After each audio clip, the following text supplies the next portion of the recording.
But the whole thing, when you're inside, it's a bit like Rain, and it's a bit from that 66 period, the Beatles, 65, 60, which we listened to a fucking shitload. Thrashed it. Revolver, fucking hell, man. We listened to that record all day and all night, every day and every night.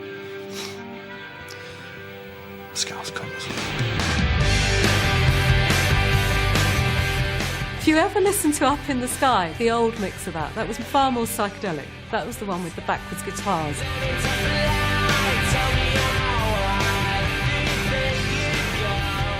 I don't think there's any way to say this without sounding like a twat, so I'll just say it anyway, and I can edit it out anyway. Or overdub someone else's voice on it. Or superimpose our kid's head on top of mine while I'm saying it.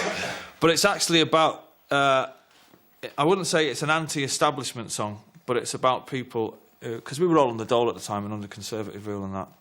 And it's about establishment figures who didn't really have a clue about how people were living in England at that time and what people had done to the country, you know. And it was quite an angry song to quite a happy tune.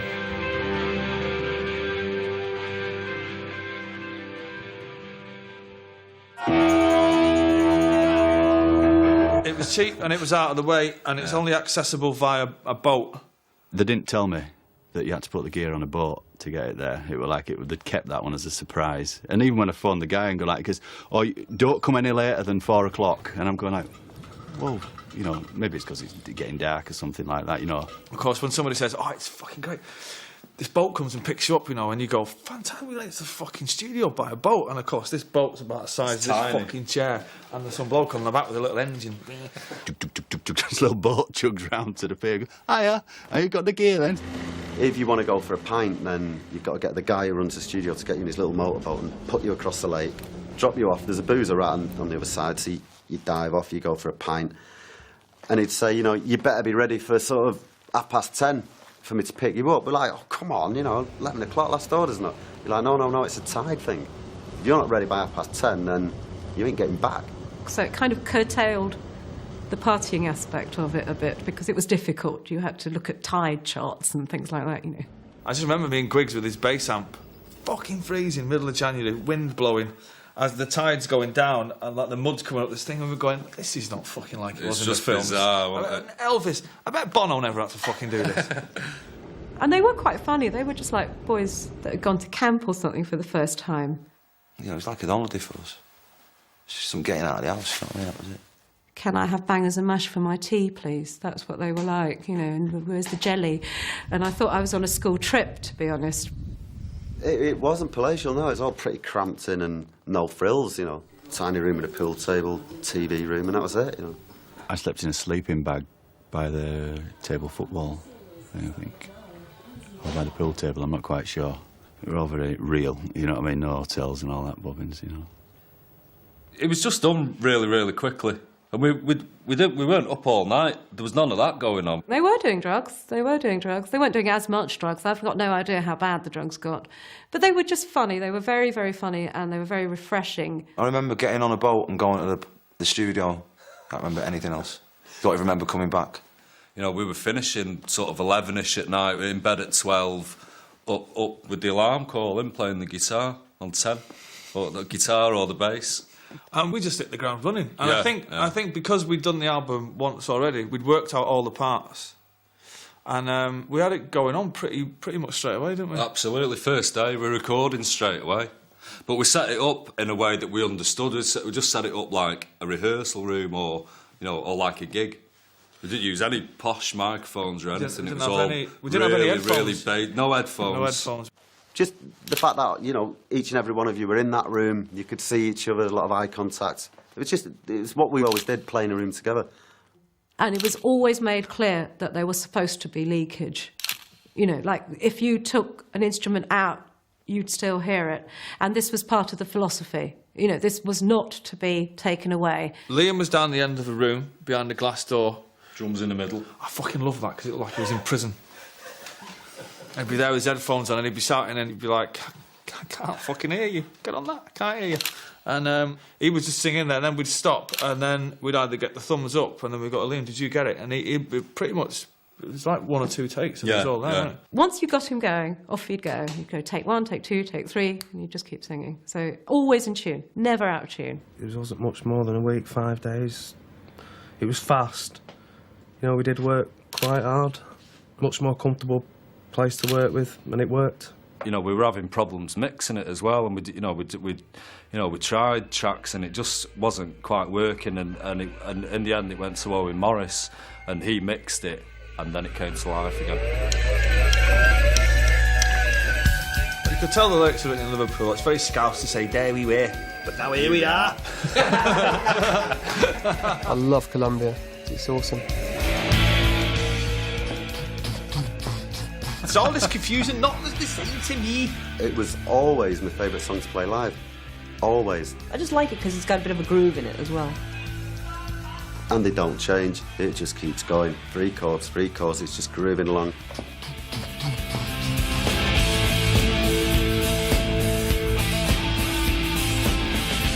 We were staying at the Columbia Hotel a lot when we used to come down to London before we got barred. And that was it. We'll call that tune Columbia. No one can say, oh, it sounds like the Beatles or it sounds like the Stones or stuff.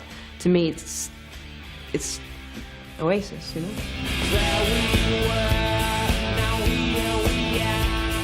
Columbia was a demo off the original demo tape, and we'd stuck that out, and Radio 1 had played that about 20 times.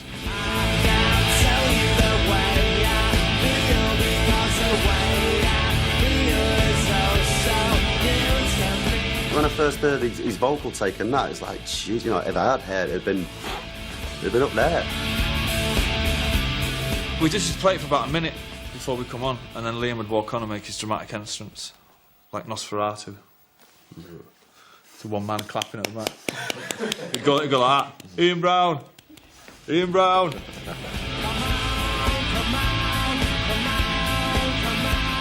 It was an instrumental. And we were going to keep it an instrumental. And then we wrote some words for it. And then there you go. We were at the Real People studio in Liverpool, and somebody went, as somebody always does, hey la, do you want to write some fucking words for that?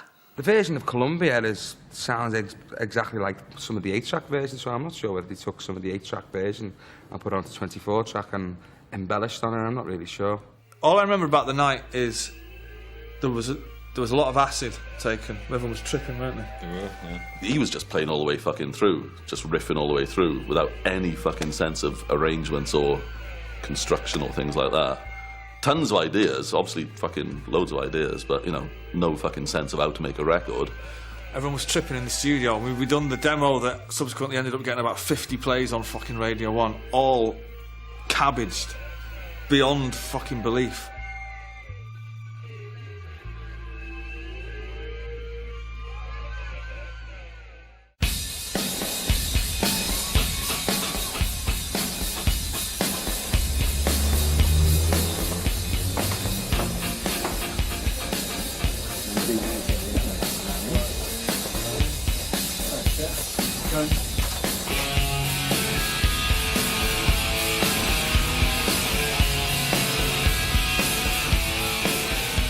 We were sent to Liverpool by Creation to do some demos, and for whatever reason the stuff that we were doing, it wasn't really happening.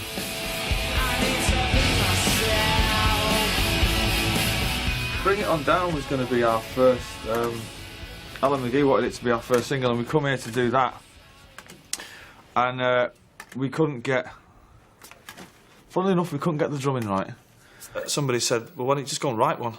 What I remember from that day is Noel being really busy, sat in the corner, just sort of scribbling away and strumming and he was writing these lyrics, and which is what he did, you know. It's like, all right, Noel's doing that. Next thing is like, right in the room, come on, check this out. The lyrics were written in one go, and it took no more than half an hour to write, I would have. Yeah, it's very fast, right?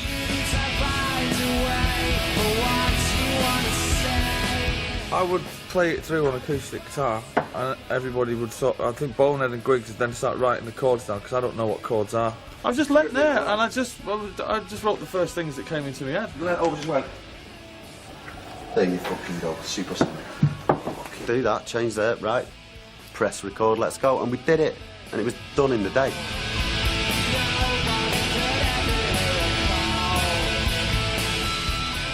was back in those days where you just went, fuck it, yeah. So I went in the back and wrote the song, and then we just said, well, if we don't get anything to show creation, well, at least we've got gone in there and we've got a new tune. At least they won't think we're a bunch of chancers. And the version that they demoed that day is the version. They've never re-recorded it ever.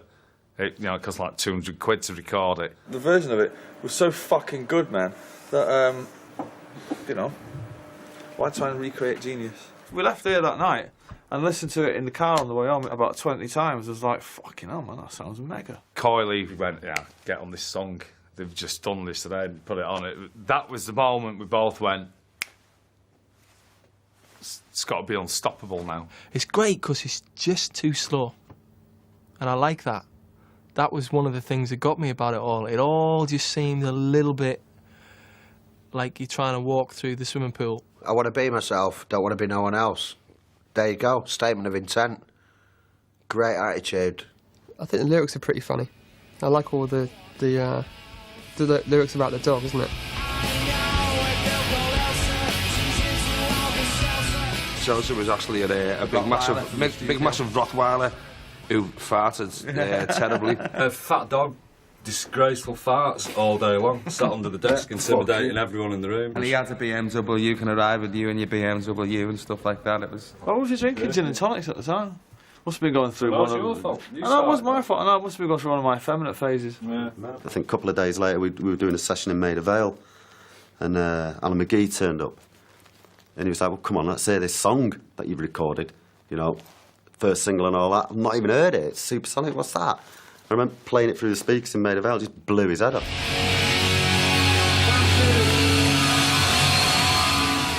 It's still probably my favourite Oasis song out of them all. For that reason, really, that because we didn't invest a lot of time in it, neither mixing it, writing it, or fucking playing it.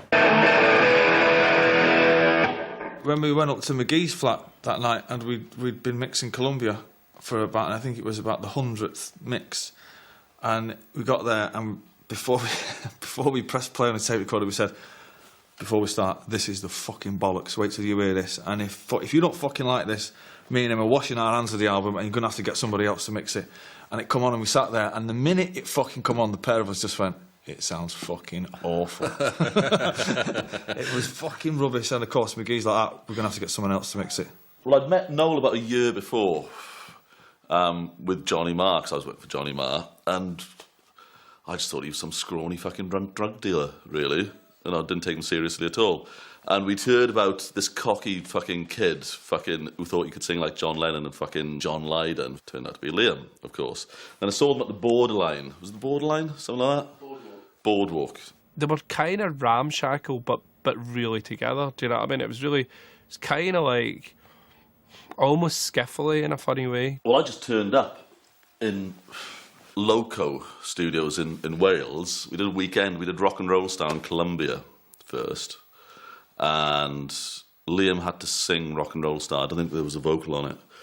So he sang that just straight off, a couple of takes. Told him he sounded like John Lennon, so he thought I was fucking great, you know. John Lennon and John Lydon are the best vocalists, and if I'm in somewhere in between, I'll be very happy, man. And he was happy, Noel did a bit of singing on it, and I just mixed it. The first factor of Definitely Maybe that should be acknowledged is Owen Morris really was, like, he took the record and he really did give it an aggression. Most of the mixing was out of necessity, all the ultra compression, so you just get this sort of wall of noise. He knew how to mix records. I mean, he'd made a lot of records anyway. We just didn't basically know what we were doing.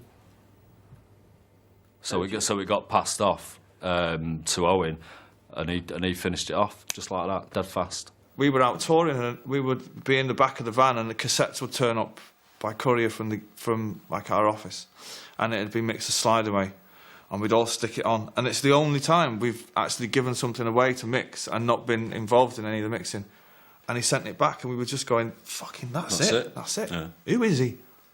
You know. Subsequently found out his Welsh was a bit of a disappointment, but you know, the way that the album sounds like it does is because I think that we were trying to mix it, and of course we were trying to get everything that we'd recorded into the mix somewhere, and it wasn't quite sounding right.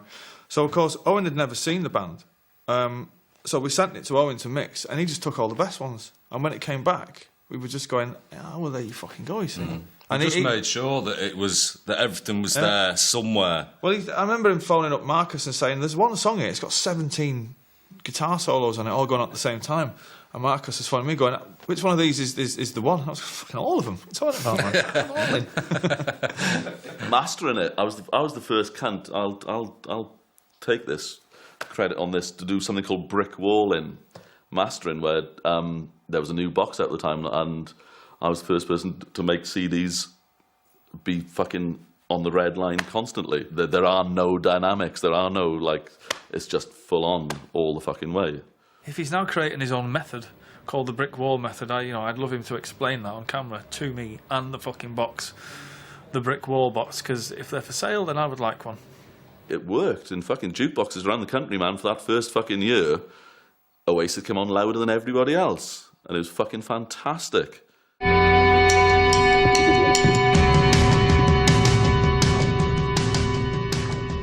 Punk rock, isn't it?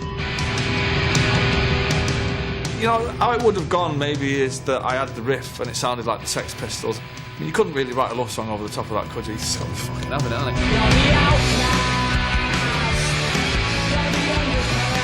The underclassers may be thinking about us, really.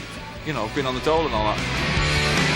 That has a meaning for me because I just thought it was fantastic. It's what I'd been waiting to hear for a long time, and obviously lots of other people had as well. I don't think that's directed at one particular person. I say, if it is, it's probably a person that everybody else knows, you know, the uninvited guest who stays till the end. The weirdest line in that is, "My fucking head's in a fish tank." I'll tell you what I do love about that song is Owen got probably the fucking one of the mentalist drum sounds ever put on a record. When them toms at the beginning are just fucking outrageous. I honestly don't remember doing that. Well, I did it, but I don't remember a fucking thing about it. Basically, what had happened is the drummer, as we all know now, could not play then. Well, it's like he couldn't play, but he couldn't keep time, which is a bit of an essential function with the drummer. We couldn't get Bring It On Down. We didn't get that at Sawmills. We went to Eden Studio in Chiswick to do that. It was the last track to do. It was the only one we had to nail, and we couldn't get it. And we actually hired another drummer for the afternoon to do it. I've been telling or asking Tony for, it's got to be fucking getting on 2 years. It goes like this. And then, of course, when this drummer come down and he's playing it, and Tony sort of stood there, and it must have been awful for him, but you know. And then the other guy couldn't get it. I remember Bonehead coming in to me, then he said something which wound me up. And he said, "Right, come on," he'd done it on purpose. And I went in and done the taking one. He fucking jumps on the drum kit and he goes, "Oh, you mean like this?" And at that point I was like, "You'll be on the fucking dole by Christmas, you will, you fucking blagging little cunt." I knew that Tony McCarroll, bless him, was not Buddy Rich. You know, I knew the guy wasn't the greatest drum person to ever pick up two sticks. But it didn't matter, because he was exactly right for those songs. He had to go when he had to go, because he could never have made the second record. The punkiness of Tony McCarroll really did help that album, do you know what I mean? You know, because it was like, it was kind of like Mo Tucker drumming, almost, right? It was real tom-tom drumming, do you know what I mean? You know, I do feel sorry for him in a way, but then again, why feel sorry for somebody who's earned more than his quid out of playing on one of the greatest fucking albums of all time? So he obviously had a laugh. It's not done him no harm. At the end of the day, he's Tony McCarroll, ex of Oasis, and not a lot of people will be able to say that.